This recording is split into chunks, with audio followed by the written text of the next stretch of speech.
Hello po mga kababayan, kamusta po kayong lahat? And once again, welcome back to another episode of Simply Talkies Vlog.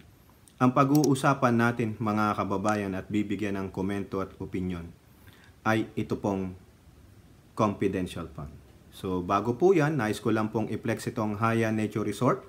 For more details, punta lang po kayo sa kanilang FB page. Ganon din po, nagpapasalamat tayo at sinashoutout natin lahat ng members ng channels na ito. Malaking tulong po kayo sa atin. At ganon din po sa mga regular viewers ng ating video premieres. Hindi ko na po kayo maisa-isa dahil dumadami po kayo. Maraming salamat po at doon po sa mga nagre-replay ng ating videos, maraming salamat po. So punta na po tayo sa confidential fund. Napakainit na usapin ito kasi meron pong isang grupo dyan na ngaw-ngaw na sinasabi na pag ikaw ay kontra sa confidential fund, kontra ka sa peace and order, ay kalaban ka na ng bayan. Hindi pa pwedeng kontra ka sa confidential fund pero okay ka naman sa peace and order. So therefore, hindi ako kalaban ng bayan. Di po ba? So bago po tayo pumunta dun sa pinaka-meatier part ng ating pag-uusapan, ito muna, mag-background lang tayo ng konti. Kasi ang tinitira po dyan nung grupo na mga supporter ng VP Sara Duterte ninyo ay walang iba kundi si Martin Romualdez. Kasi sila po ang humahawak ngayon ng budget for 2024. So sinasabi nga po, no, ito lang. Sinasabi nung mga dilaw na walang may basbas. May basbas siya ng Martin Romualdez. Hindi lang si Martin Romualdez. Mamaya malalaman nyo kung sino pa daw ang may basbas sa pagtapyas o sa pag hindi bibigay, pag-aaproba ng confidential fund ng inyong VP Sara Duterte at sa kanyang DepEd department. Di po ba? So talagang ang sisi ay na kay Martin Romualdez kasi nakipagkita pa daw siya sa Makabayan Vlog. So alam nyo ba kung anong pinag-usapan nila? Di po ba? Mamaya may sasabihin din tayo dyan. No? Kasi itong mga Sara Duterte defenders, nauulol na po mga kababayan.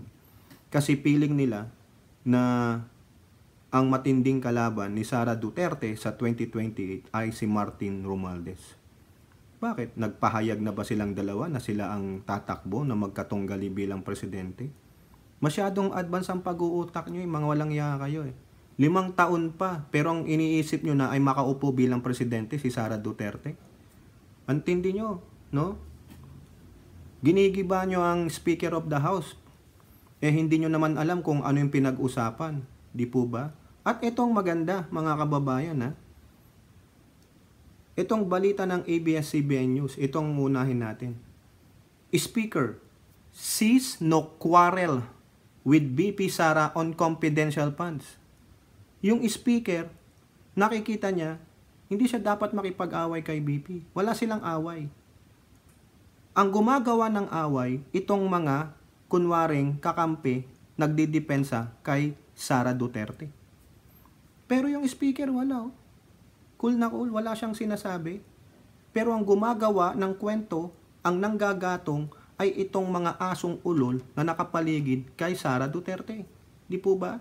O ito, pasensya naman sa mga fans ni VP Sara Duterte. Ako din.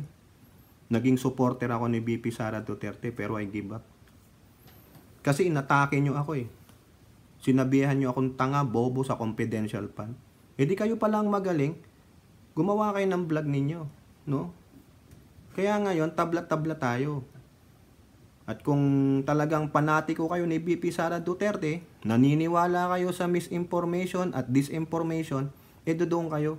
Huwag kayong pumunta sa channel ko. I don't need your freaking ass, di ba? Ito po, ang sabi ni Speaker. House Speaker Martin Romualdez sees no quarrel. Hindi nga siya nakita ng away o alitan Kayo-kayo lang ang gumagawa ng kwento para pag-awayin sila. Pero mamaya sasabihin ko sa inyo sino ang magbe-benefit dito. With Vice President Sara Duterte on her proposed confidential funds, explaining that the House is taking advantage of her declaration to leave the matter to Congress. Ayan. Ano ang mahirap intindihin dyan?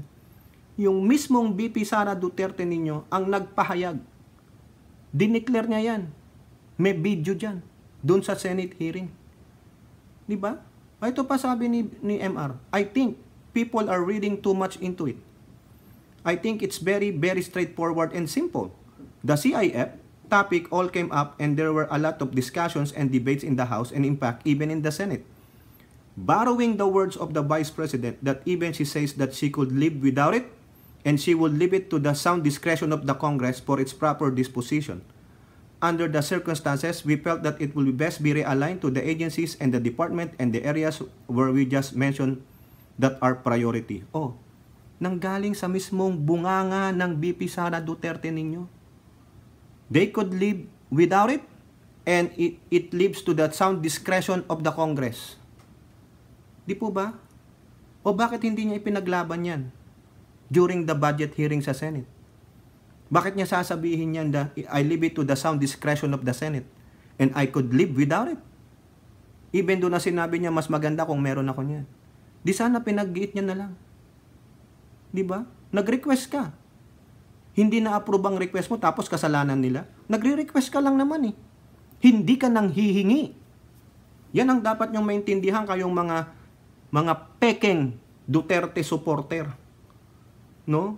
Siguro itong mga pekeng Duterte supporter na ito, no? Talagang ginagatungan nila yan. Kasi bakit? Baka yan, pakawala nung mga dilawan. Kasi ang magbe-benefit dito ay mga dilawan. Tulad na napag-usapan namin nung kaibigan ko kanina lang. Binubuwag talaga nila ang samahan nito. Di po ba? Ang samahan ng Uniteam. Sa Uniteam.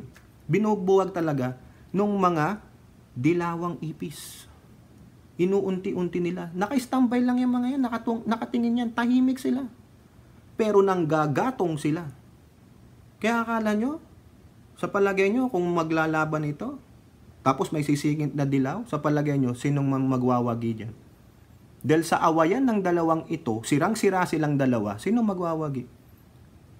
Sino ang hindi nag-ingay? Sino ang hindi nanira? Ang tao nagja-jot down. Di po ba? Di nyo ba nakikita yan? Ang layo-layo pa, wala pa yung midterm election? Nagsisiraan na kayo? Anong endgame ninyo? Confidential fund? Bakit? Tanungin nyo ang BP.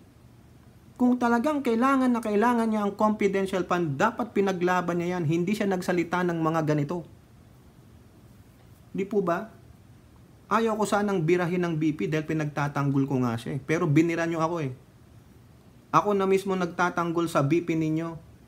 Maghanap kayo dyan ng video ko na binira ko ang BP ninyo. Hindi pagtatanggol pa, pero ako binira ninyong mga hindot kayo. Kaya yan, karma lang sa inyo yan. Tama lang yan. Nasa panig ako ni MR ngayon kahit ano pang sabihin ninyo. Mga hindot kayo. Mga salaula, BP Sara Duterte ang mga nakapalibot sa'yo. Lalong-lalo na tong ginawa nitong isang taong ito. Mamaya darating tayo dyan. Pasensya naman kung medyo naha-high blood tayo sa mga ungas na ito. Ito pa, sa Abante Baklas, spy fund kay Sara konektado sa 2028 election. Ito po yung isang nakikita nitong dilawan na dating presidential advisor na si Leonard Lamas. No? Puro, lamasin mo kaya mukha mo, Lamas. No? Nasabi dito, medyo masakit yan para kay Vice President Sara Duterte. Biruin mo, 650 million per year na pwede niyang gamitin sa paghahanda papuntang 2028. Ayan, kayong mga attack dog nitong si BP Sara Duterte, bakit hindi nyo atakihin tong si Llamas? Hindi ko po ipagtatanggol dyan ng BP Sara Duterte kay Llamas. Bahala kayo. Pero ang ayaw ko lang dito, ang sinasabi nitong gagong Llamas na ito, ay may bas-bas daw ito ng Malacanang. Gago ka pala eh. Patunayan mo Llamas kung may bas-bas ito ng Malacanang. Kasi ang allusion nito, no, ina-allude nito na may kinalaman diyan ng presidente. Gago. Maglabas ka ng ebidensya na may kinalaman ng presidente dito sa pag-utos kay MR na baklasin. Di po ba ang spy pan nitong BP Sara Duterte na ito? Hindi porket magpinsan yan, gagamitin ng impluensya. Tandaan mo, may separation ng powers yung dalawa na yan. Tinan nyo ha, ganyan nang kumilos ang dilaw. So, sinong sira? Si MR at si Presidente Marcos. Diba? Sinisira rin nila si Sara Duterte. Diba? Ganon. So, sinong mananalo dito? At the end game, the winner is the Dilawan. Ngayon ba gusto nyo, mga ungas? Kayong mga ungas ng mga defenders ni Sara Duterte? Di po ba? Di ko pagtatanggol si Duterte dyan dahil hindi nga ako na-defender ni Sara Duterte. Kayong magagaling, kayong mga matatalino na mga asong ulol ni BP Sara Duterte. O ito sampal sa pagmumukha nyo. Kasi itong si Boyger, no? Itong si Boyger, siguro gusto niyang, you wanna kiss my brown starfish, ha Boyger? Gusto mo ba yon? Oh, baka mahilig ka doon, you wanna kiss a starfish? Stupid moron itong Boyger na ito eh. Paano? Nagpalabas po siya ng isang kwento niya sa kanyang FB page. Diyan po sa Inquirer.net, ang sabi dito, secret funds within Congress? Huh? Ko says that's fake news. Sino si Ko? Si Elizalde Ko. Siya yung chairman ng Appropriation Committee sa House of Representatives. Sila yung nag-review ng appropriations. No? Kasi, meron dyan, yung si Boyger, naglabas po ng kanyang mga kung ano-ano sa kanyang FB page. Dito na lang, babasahin ko. Hindi ko kukunin yung kanyang FB page doon kasi full of disinformation si Kupal. Itong si Wanna Lick My Brown Starfish. Di po ba? O wanna lick, wanna kiss, whatever. Ito po. Discussions about confidential funds allegedly lodged with Congress came after blogger and international relations expert Sas Rogando Sasot, si Boyger, claimed that 1.6 billion of the country's proposed 5.768 trillion funds for 2024 are the legislative's confidential fund. 1.6 billion pesos daw ay nakalagak sa appropriation fund for the confidential fund of this legislative body. Yun po yung kanyang naratiba. Kasi daw po, meron daw po former COA na nagtatrabaho sa COA dati na pinakita sa kanya yan.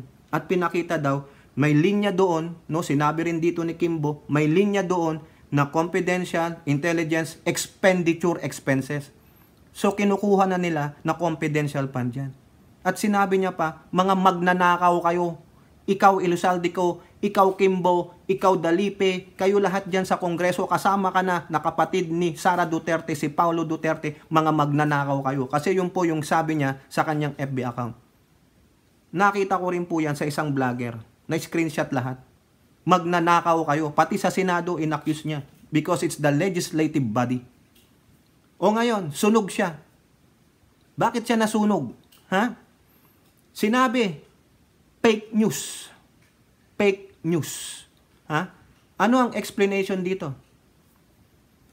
Leaders of the House Committee on Appropriations have debunked claims that Congress has confidential fund amounting to around 1.6 billion, saying that these are lumped under extraordinary expenses and therefore are not of the same category. During a press briefing on Tuesday, panel chairperson and Ako Bicol Representative Elizalde Co and Senior Vice Chair and Marikina 2nd District Representative Stella Kimbo maintained that while the funds were presented in the same category, they are different in nature since extraordinary expenses are fully auditable. Kita nyo?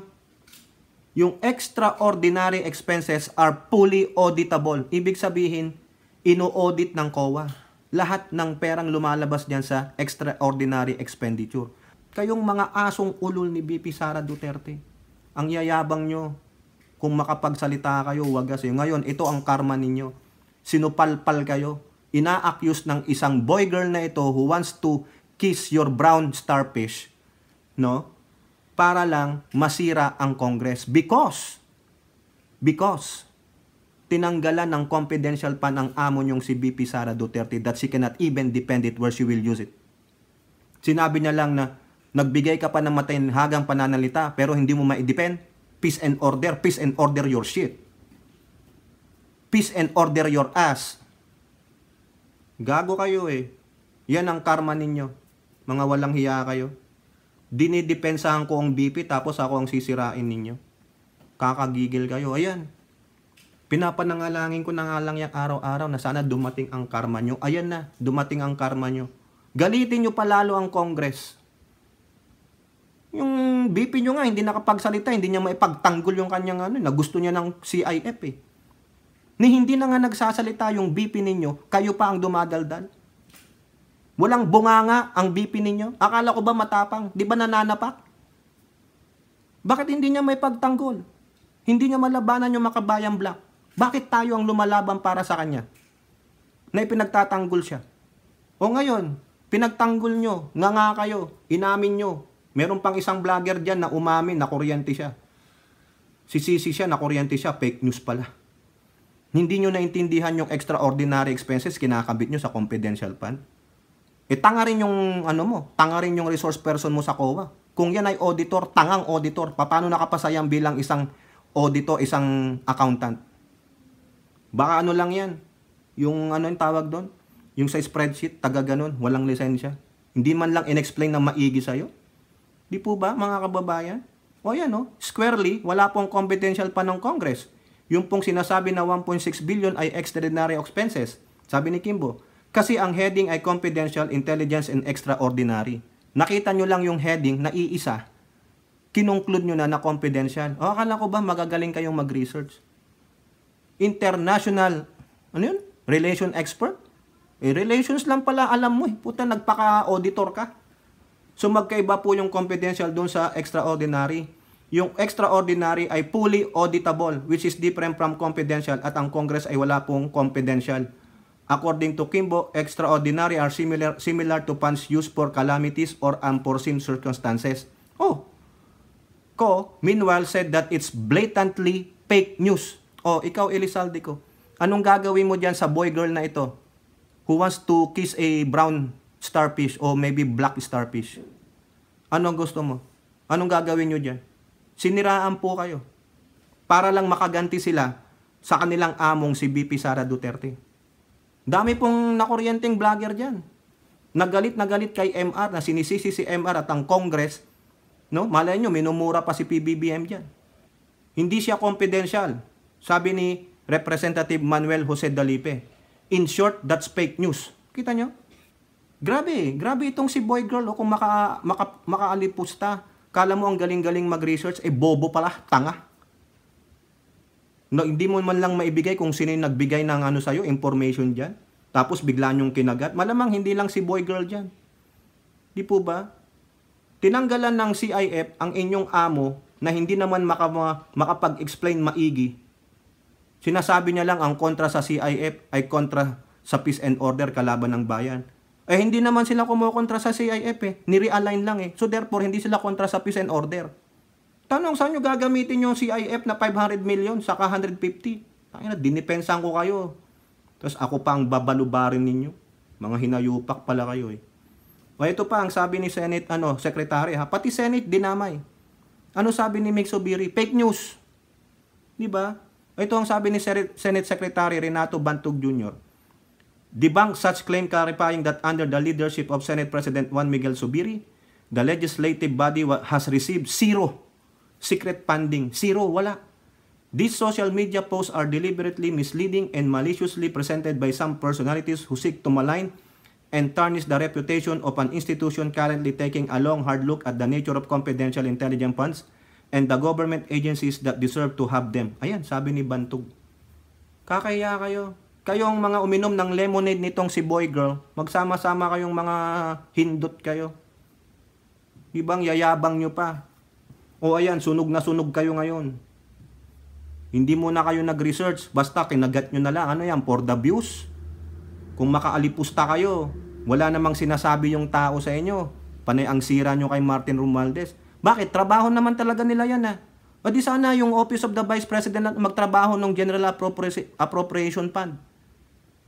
Di sana nilagay sa Constitution yan, 1987 Constitution. Ito ang trabaho ng VP Siya ang magre-review ng mga budget para may confidential fund siya. Sa bagay, gustong-gusto niya yung confidential fund. Diba? Laki nga ng confidential fund niyang, merrier Tapos nagre-reklamo pag hindi nabigyan ng pondo noon na hindi daw gumaganda ang bayan ng Davao. Ginagawa nung tatay niya sa iba daw ang development, bakit siya wala? Ayun, binigyan ng confidential fund, ang kalaki-laki. Hindi ko kino-question kung saan niya ginamit yung confidential fund niya kasi confidential fund niya, dinidepensa pa Tapos ako ang babarubalo ninyo. Kayong mga asong ulol ng VP Sara Duterte na ito. Kakampi nyo nga ako eh. Duterte supporter ako, bigla nyo akong titirahin. Di ba? Mga gago. O ito po, buti na lang ito. Ito mga kababayan, no? Sabi Philippine News Agency, tapos na po ang sa House. Nakapag-decide na sila. O yan, lalong magngingit-ngit itong mga asong ulol na ito. For nation building ba kayo? Kayo dyan, ng mga grupo? Alam nyo na kung sino yung tinutukoy ko. Kung nation building ang gusto ninyo, what you are doing right now is not nation building. You are creating your own nation. No? Pero ang ginagawa nyo sa mga Pilipino, you are sowing hate. You are sowing animosity. Dun sa tao na wala namang ginagawang masama. Nakikita nyo lang nagtatrabaho. No? Sabihin ko na totoo, si Martin Romualdez. Nakikita nyo nagtatrabaho. May ginago na ba siya? May ginago na ba siyang tao o grupo? Kayo nga, sige nga. Kayo dyan ang nagsasabing nation building. Kayo dyan ang mga asong ulol ni VP Sara Duterte. May ginago na ba siya? May ginawa na ba siyang mali? May nakita lang kayong may ginagawa siyang trabaho, sabihin nyo meron ng ambisyon, tambalos-los na. May ambisyon na. Ambisyon ng tumakbo sa 2028. Nagdeklara na ba? Yung mga galawang ba ay galawang 2028? Hindi ba galawan lang gustong tumulong sa mga kapwa Pilipino? Na gustong tulungan ang gobyernong ito para naman kahit papano maibsan ang mga kahirapan ng bawat Pilipino? Tapos kayo nagngangaw-ngaw lang kayo sa confidential fund ng inyong BP? Di po ba? Tama, mali. Kayo, ng mga nakapalibot kay BP Sara Duterte, kayo ang magpapabagsak dyan. Sabihin, gamitin ko lang yung sinabi ni DND Chief Secretary Gibo Teodoro. Kung yung China, patuloy tayong binubuli, anong gagawin natin? Eh di lalayo tayo. Di ba? Lalayo tayo. Ganon din. I-apply nyo rin yan sa amo nyong BP. Na ako, tulad ko, supporter ako ng BP. Pero tinira nyo ako. Binalahura nyo ako. Sinabihan nyo akong tanga, bobo. Wala kang alam sa confidential fund ng BP. Wala nga akong alam kasi ayaw nga ilabas eh. Pero kahit na wala akong alam, dinipensahan ko pa rin siya. Tapos sasabihin nyo, bobo ako. E di kayo na matalino. E di mag-vlog kayo. O ngayon, sino ang sunog? Sa yabang ninyo, buti na lang dininig ng Diyos ang panalangin ko. No? You got burned. Burn, baby, burn.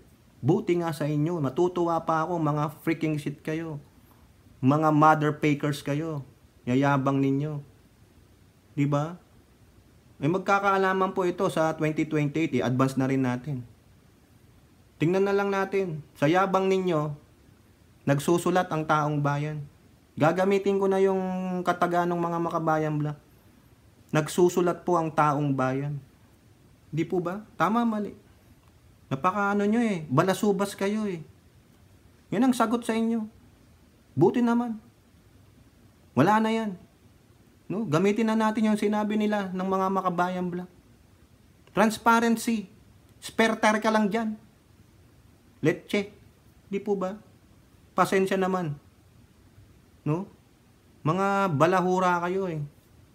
Pero yun yung kinagat nyo ang fake news. Hindi nyo man lang kinuha ang veracity. Hindi kayo nag-research. Nakita nyo lang kasi mga tanga kayo. Uminom kayo ng lemonade ni boy girl. Pinainom kayo ng lemonade. Siguro kinaskas niya yan sa ano. O ayan o. Namahi ko kayo. Na magic kayo. Yung mata nyo na lang is, oy, mga blind followers. O kagat kayo ngayon no. Di po ba? Sana lang no, Mig Subiri. Patawag mo sa Senado yung gaga na yan no. Yang si boy girl. Kayo dyan sa House of Representatives, ikaw makabayan black. Sinabihan kayo. Magnanakaw pala kayo. Hoy, Hontiveros, magnanakaw ka pala. Oh. Sabi ni boy girl. Di po ba? Inuudyukan ko na kayo. Kasi ito, ataktog ito eh. Naglalaway po yan yung sa kalye, yung asong ulol. Di ba? Ang yabang-yabang, kala mo ang tali-talino, yung pala bubo ang putya. Kala mo, nasaan ang talino mo? Di ba mga kababayan? O yan, namnamin nyo. No, kayong mga mga anti-Sara Duterte, namnamin nyo. Magpalakpakan. Ha? Palakpakan ng Congress.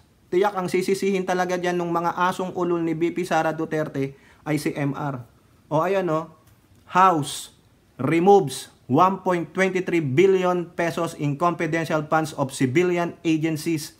Sino po itong mga to? O yan, yung Sara Duterte nyo, pati yung DepEd niya.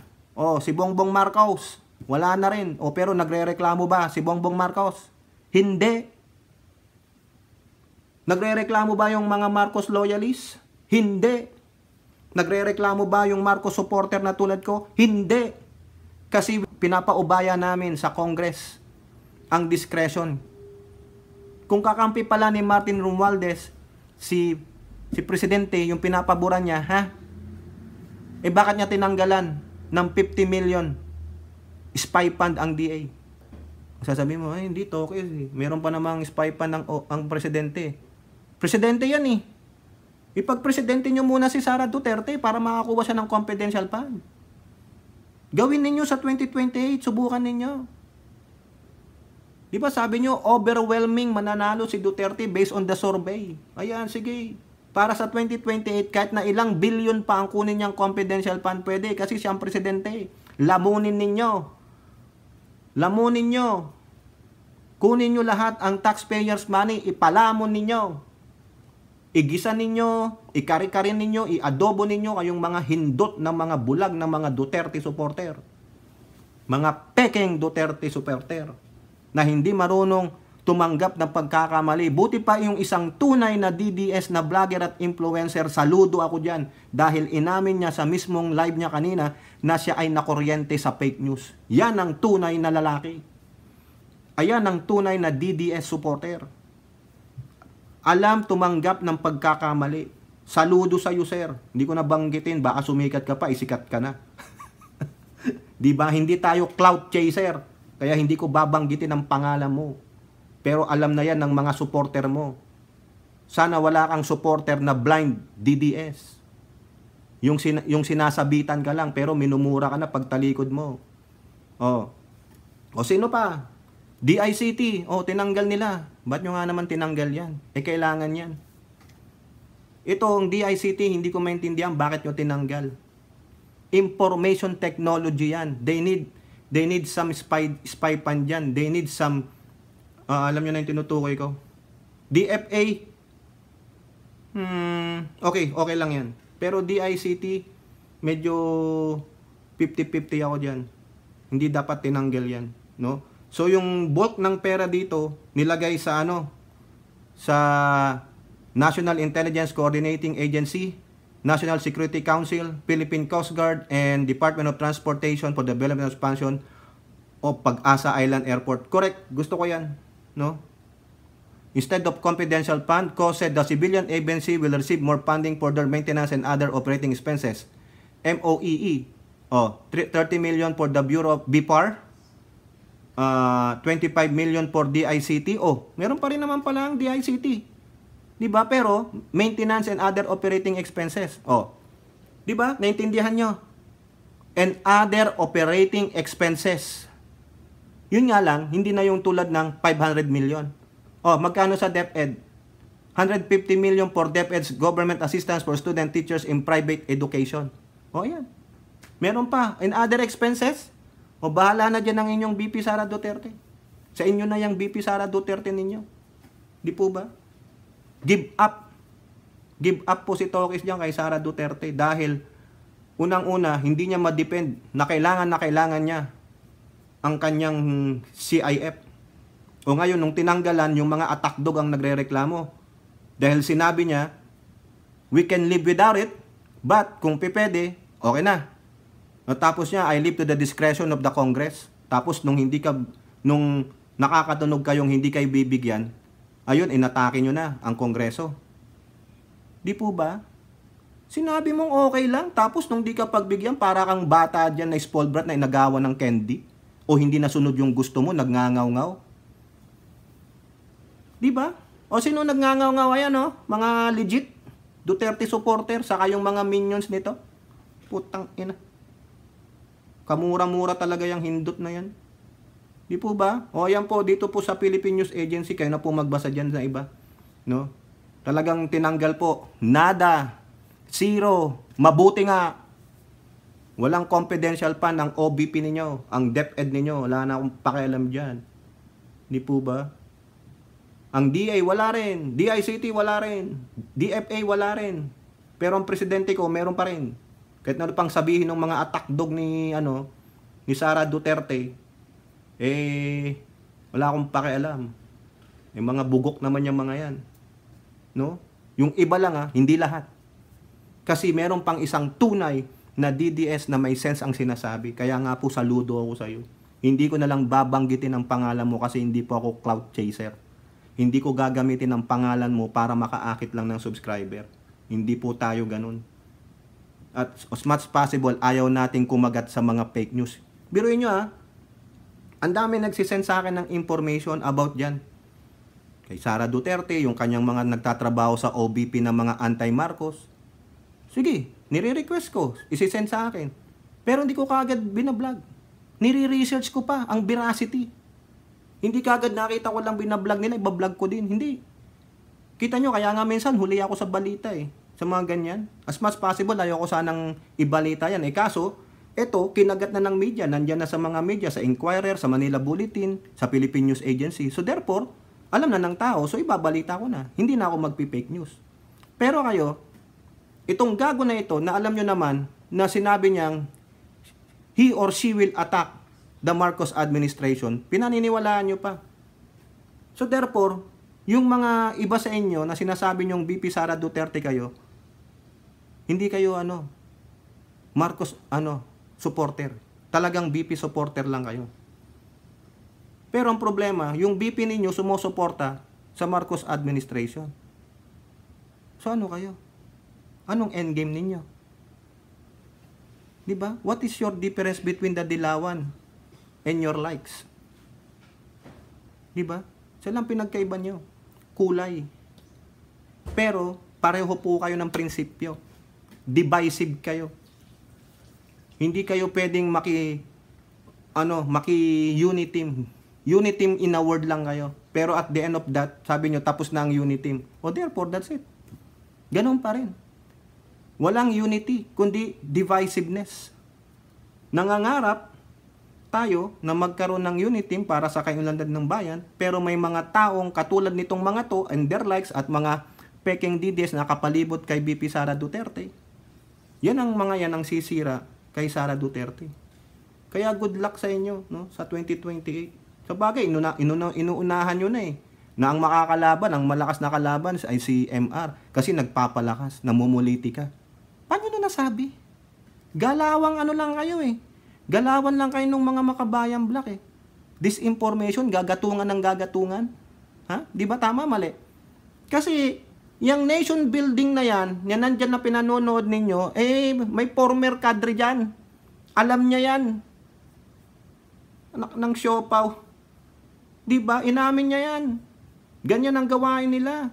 Disseminate until it doesn't have to be true. It just have to look like it. Di ba? It doesn't have to be true. It just have to look like it. Kahit na hindi katotohanan, pero pawang tingin lang ay katotohanan, kaagatin yan. Ulit-ulitin lang. You keep stirring the pot. Sige, palamunin mo ng the same food. Di ba, Mako? Kain ka lang ng kain. Ang kinakain mo lang ay cereal. All day. Following day, cereal. All day. Hanggang sa, yung katawan mo, tinatanggap na lang yung cereal. Ayaw nang tanggapin yung iba pa. Ganon. Ganon gumawa ng pagpapakalat ng disinformation at misinformation. Hindi lang sa ating bansa, pati kasama na ang banyagang Chekwa. Marami dyan sa parte palibot ni VP Sara, na disinformation specialist ng Chekwa. O ngayon, tinitira nyo si MR, damay ang Congress. Sana lang, balikan kayo ng makabayang black. Kaya, good luck sa inyo. Kaya yan, away na kayo. Tayo dito, we will just sit down. Hindi ko pagtatanggol tong Sara Duterte na ito. Nagsawa ako sa inyo. Mga walang hiya kayo Pero mo, tirahin nyo yung kakampi nyo. Alam din po yan ng ibang vloggers na pinupuntahan ko sa live nila. Sinasabihan nga nila ako, yan, si Tokis o DDS yan. Di ba? DDS daw ako. Pero sinasabi ko, Duterte supporter lang ako, pero tinira nyo na rin ako. O di tabla-tabla tayo. Ang galing nyo eh. Ang tatalino nyo pala. Di ba? Mag-vlog kayo. Matatalino pala kayo eh. Pakita nyo yung mukha nyo. Hindi yung mga mukha nyo, ninakaw nyo yung mga picture ng mga artista o ng mga hayop. Buti na lang, di nyo ninakaw ang mukha ng buhaya sa kaahas. Di po ba? Kung matapang kayo, pakita nyo mukha nyo dyan. Hindi. Ang pagmumukha nyo sa mga profile nyo, yung mga nakakaw na litrato ng mga hayop sa kaya artista eh. O yan, sunog kayo. Sana hindi nabigbigyan talaga yan. Tang inang yan. Matakaw sa confidential fund. Di po ba? O. Kaya dito dapat isama ko dito yung mukha ng mga pinaglalagay ng dilaw dito. Paano binaboy ang idol nyo eh. Hindi nyo nga madepensahan yan eh. Di ba? Pero ang tinitira nyo si Martin Romualdez, wala namang ginagawa sa inyo. Sinusunod niya lang yung sinabi ng BP ninyo. Sa anong kapangyarihan ng BP ninyo sa legislative? Bakit? Di ba co-equal branch lang sila? O, tapos pangungunahan nyo? Di po ba? O sino diktador? Sino diktador? Sino spoiled? Sino entitled? Sige nga. Iyayabang ninyo eh. Itong mga na to. Mga palalo kayo. Sige, buti na lang kinarma kayo sa fake news ninyo. Yayabang ninyo eh. Tuwang-tuwa pa sila mga kababayan, no? Habang pinanonood ko sila doon sa 1.6 billion CIF fund daw ni MR. Tuwang-tuwa sila. Tuwang-tuwa sila. Yung mga, ewan ko. Kaya mga hinayupak. O, pasensya naman kayo. Pero yung mga totoong DDS, sinasabi ko sa inyo, marunong tumanggap ng pagkatalo. Tulad nga po nung isa nakuryente nga daw siya. Sana, hindi ko na, alam ko na yun, nakuryente na naman ako. Di ba, inamin niya. Fake news pala. Ayun, saludo sa'yo. Yan ang dapat iniidolo. Alam tumanggap ng pagkakamali. Pero yung iba sa inyo, pinaninindigan nyo pa. O ano kayo? Gunggong. O, di ba? Ay, Chang, di ba mga gunggong yun? Di ba, Lulu? O ngayon. Sige, kayo na lang magdepensa sa BP Sara Duterte ninyo. Walang bunganga eh. Nagbubunga nga pag may mga speeches. Ewan ko. Matapang pala eh. Yung ba yung tapang nun? Di niya nga nakaharap ang Makabayan Black. Tayo pang nagtatanggol sa kanya sa Makabayan Black. Tapos babalahurain ka ng mga asong ulol niya. Di po ba? O talagang mga ulol talaga. O kayo po, ano pong inyong masasabi? Comment down below and don't forget to like and share. Hope to see you on the next videos. Bye-bye. God bless.